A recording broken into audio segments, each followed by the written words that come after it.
Happy anniversary. शादी की सालगिरह मुबारक हो। सुबह से सबके संदेशे आने शुरू हो गए।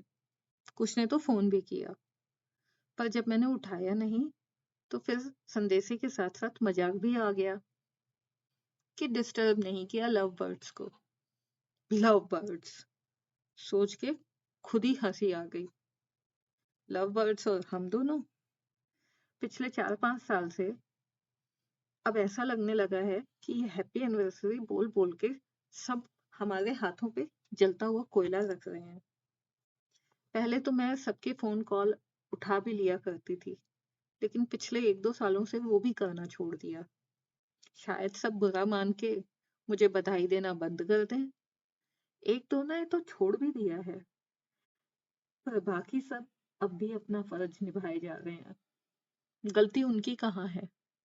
ये तो हम दोनों हैं जो लोगों के भ्रम को बनाए रखे हुए हैं कि हम एक कपल हैं।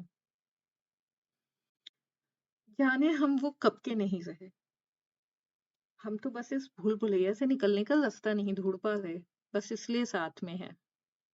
और शायद हम बच्चों को भी बांटना नहीं चाहते। इस सब में उन दोनों की क्या गलती? गलती हमारी है तो सजा भी हमें ही मिलनी चाहिए। वैसे भी अब बस यही एक बात रह गई है जिस पे हम दोनों की राय एक है। हम दोनों राजी हैं, वरना बाकी बातों में तो हम दोनों में इतना मनमुटाव हो चुका है कि अब बात करने की भी गुंजाइश नहीं रह गई है। आज का दिन ही बड़ा अजीब सा जाता है हम दोनों के लिए। ऐसा लगता है कि लोग हमारे जख्मों को कुरेद के चले जाते हैं।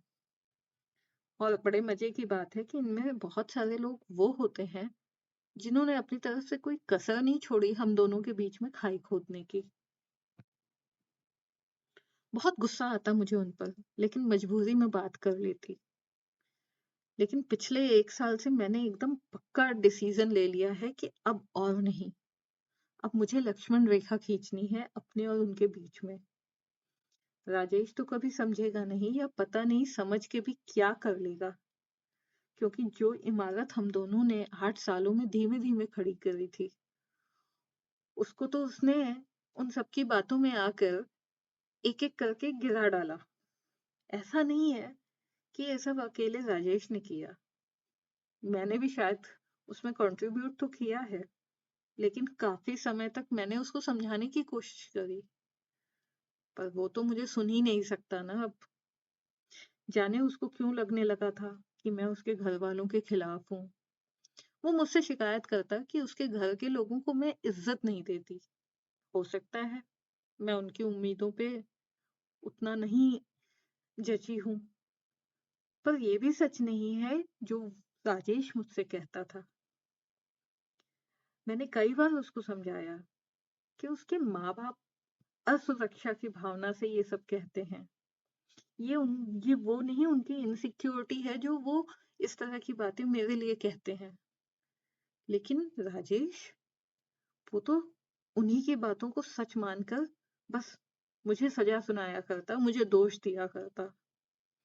अब कोई इन लड़कों को ये क्यों नहीं समझाता कि अगर तुम्हारी बीवी में कमियां हैं तो क्या उनमें खुद या उनके घर के लोगों में एकदम, क्या वो सब परफेक्ट मानव हैं? क्या उनमें कोई कमी नहीं है?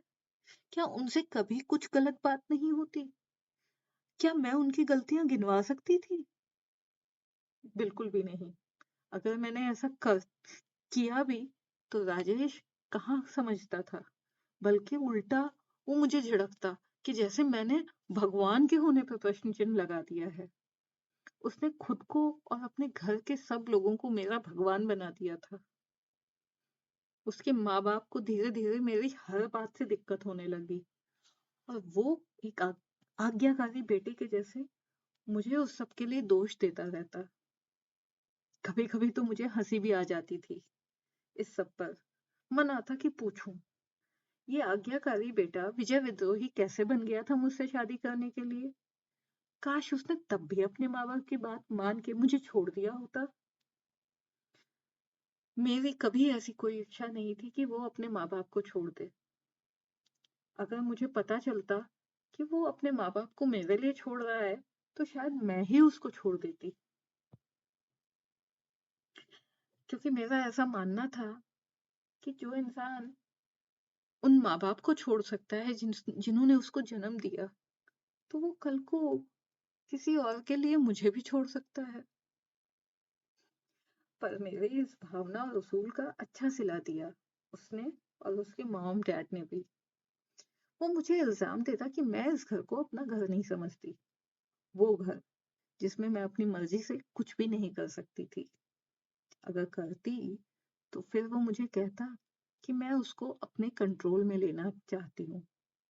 उसके मॉम डैड ने शायद उसको ये बात समझाई होगी कि अगर मैं अपने मन से कुछ भी करती हूँ, तो मैं उसको अपने इशारों पे नचा रही हूँ।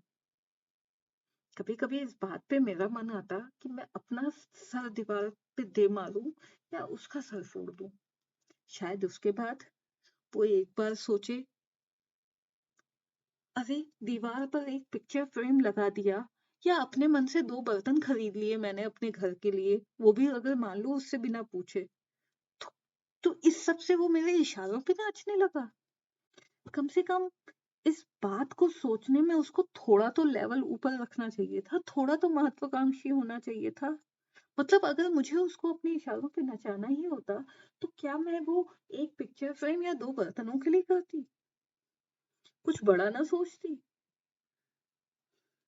पर फिर मुझे समझ में आया कि वो ऐसा क्यों कर रहा है।